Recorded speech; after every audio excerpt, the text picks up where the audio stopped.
The following video presentation is brought to you by the Wild Hog Eradication Action Team, otherwise known as W.H.E.A.T. W.H.E.A.T is a 24-organization partnership dedicated to the eradication of wild hogs in Tennessee. To be clear, wild hogs include feral swine and wild boar. To put this in perspective, let's watch a news report from NBC's Today Show. What one expert says is becoming a national crisis, wild pigs. They have razor-sharp tusks, a bottomless appetite, and their numbers are rapidly growing. Here's NBC's Kerry Sanders. Bounding across a Florida pasture, a wild pig. Ranchers say the invasion of feral swine is a major problem, and nationwide, it's getting worse. Like having a rat in your house. They're just not a good thing. To get a better view, we climbed on board a chopper at sunset. Wild pigs are most active in the last hour of daylight, and we spotted dozens on the run across the 2,000-acre South Fork Ranch in Okeechobee, Florida. Look at those guys right there, and that's normal. Yep, that's a nice big family unit. And then maybe that one way out there to the side, that might be a big boar. Wild pigs can weigh more than 200 pounds. They're destructive, digging up fields and lawns, and can kill livestock and spread diseases. Now they're moving north. In 1987, there were about 2 million wild pigs in about 20 states, mostly in Texas, Florida, and parts of the South. Now, an estimated 6 to 8 million wild pigs are roaming in 47 states. This increase that we've seen in wild pigs is unquestionably dramatic. We don't have another species here in the U.S. that is increased at this same rate. Experts say the population explosion is partly due to hunters transporting wild pigs across state lines. Some of the animals have escaped from hunting preserves, and they reproduce 2 litters a year. So the problem is only getting worse. The reason people should care because eventually it could result in increased cost at the marketplace. The U.S. Department of Agriculture estimates this invasive species is responsible for more than $1.5 billion in agriculture damage and destruction each year. And this truly is becoming a national crisis. We don't take this seriously. If we don't do something, this is going to wind up costing this country a lot of money. For today, Kerry Sanders, NBC News, Okeechobee, Florida. A moment ago, we heard about wild hog damage in Florida. The same damage is occurring in Tennessee where hogs exist. For example, damage to crops, pasture, memorial areas, golf courses, and residential areas is occurring. Wild hogs are exotic to Tennessee, much like kudzu. Nearly everyone is aware of kudzu and its invasiveness. Wild hogs are no different in this respect. They don't belong here. Originally, there were no wild hogs in Tennessee. However, in the 1920s, hogs escaped from farms and a hunting preserve, resulting in 2 isolated feral populations. Hunting was allowed in these areas, but populations continued to grow. Damage became a problem, and isolated pockets of hogs began occurring in a few new areas. With increasing populations and damage, Tennessee created a statewide hog hunting season in 1999, making it legal to hunt even in areas that didn't have hogs. Unfortunately, this action had an unintended consequence. It encouraged illegal stalking in unoccupied areas for hunting purposes. Have a look at a current range map pictured at the top of your screen.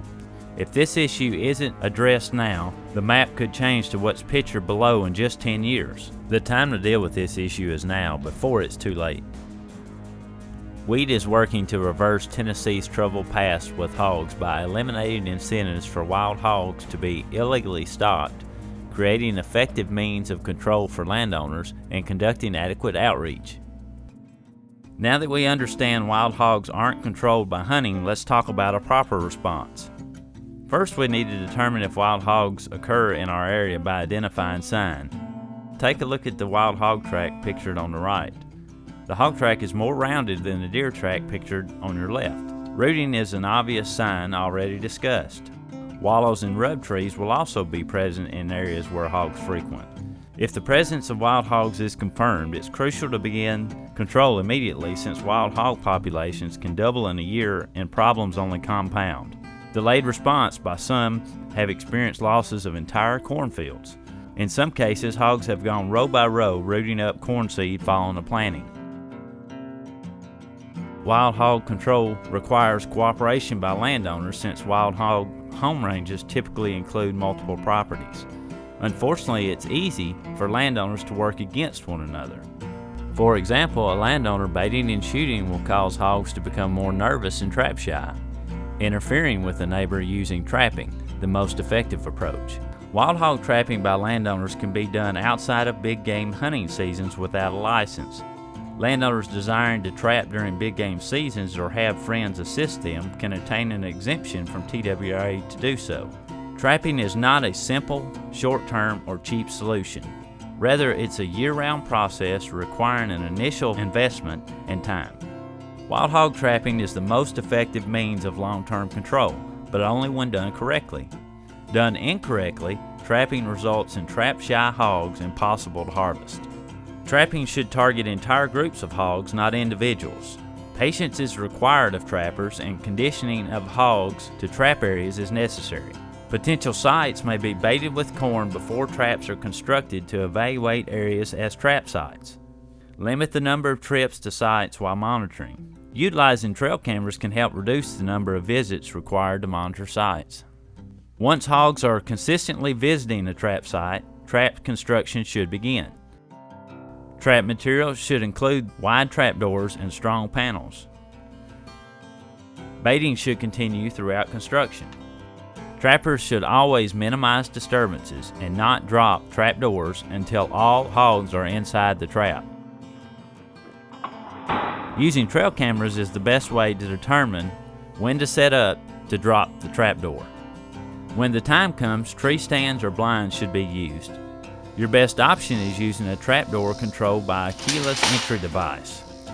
Most wild hog activity occurs at night, thus lighting is a limiting factor. Trappers can use dim light sources inside trap areas or monitor trap sites using night vision or a camera system. If these possibilities don't exist, root sticks can be utilized to control trapdoors as the last option. Misusing root sticks and missing hogs will result in generations of trap-shy hogs. Once hogs are captured, they must be humanely killed. Removing live hogs from traps is prohibited in Tennessee. Contact a TWRA office for trapping advice or information on alternative methods of control. Contact information is available at tnwildlife.org. USDA Wildlife Services also offers assistance to landowners, including an aerial gunning program. Check out the wildlife damage area of their website. For more information on wild hog control, see wildpiginfo.com. In conclusion, W.E.A.T has established a program to reward individuals who provide information leading to the conviction of persons involved in the sale, illegal transportation, and/or stalking of hogs. To report such activity, please call the number on the screen.